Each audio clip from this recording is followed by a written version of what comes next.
Des millions de Franciliens l'ont vécu la semaine dernière, des trains bloqués, des retards et des annulations en cascade dans les transports en commun. Pour éviter d'être pris au dépourvu, les voyageurs échangent désormais leurs propres informations grâce aux réseaux sociaux. Les explications de Nathalie Pellerin et Ludovic Romanens. Accident grave de voyageurs, trafic interrompu. Ça évite de se pointer à Gare du Nord et puis d'attendre pendant 1 heure. Colis suspect. On se tient au courant entre nous sur le blog. Retard de 10 à 15 minutes. Souvent, ça nous arrive de tweeter avant les comptes officiels. Oui. On se sent utile et puis surtout, encore une fois, on ne subit pas la situation. Ces messages sont écrits par des voyageurs aux autres voyageurs via leur téléphone portable à bord des trains. Ils donnent toutes sortes d'informations en temps réel sur les réseaux sociaux. Il y a un train qui aurait dû s'arrêter à un arrêt d'après, il ne s'est pas arrêté, il a filé droit.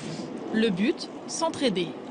Dans le cas où il y a je sais pas, un rail cassé à Houille, j'indique aux gens de passer par Saint-Lazare, descendre à Pontoise, puis de prendre un bus pour rejoindre Cergy.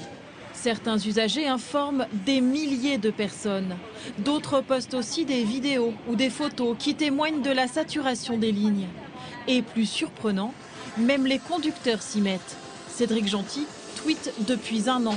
Souvent, quand son train est immobilisé, il ne se contente plus de faire une annonce à bord. On ne pourrait pas évidemment répondre à toutes les sollicitations d'un voyageur qui viendrait nous taper au carreau pour nous demander ce qui se passe.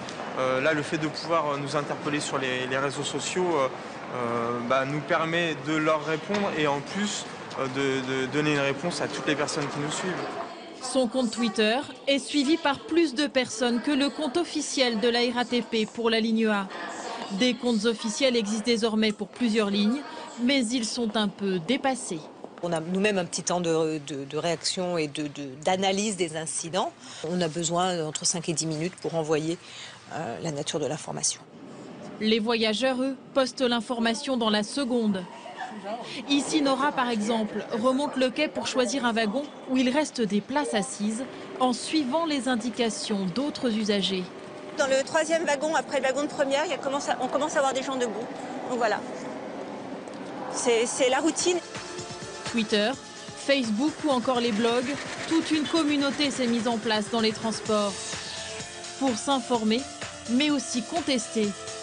Ces réseaux sociaux sont devenus une arme redoutable que les usagers n'hésitent pas à utiliser pour faire pression lors de conflits avec la SNCF ou la RATP.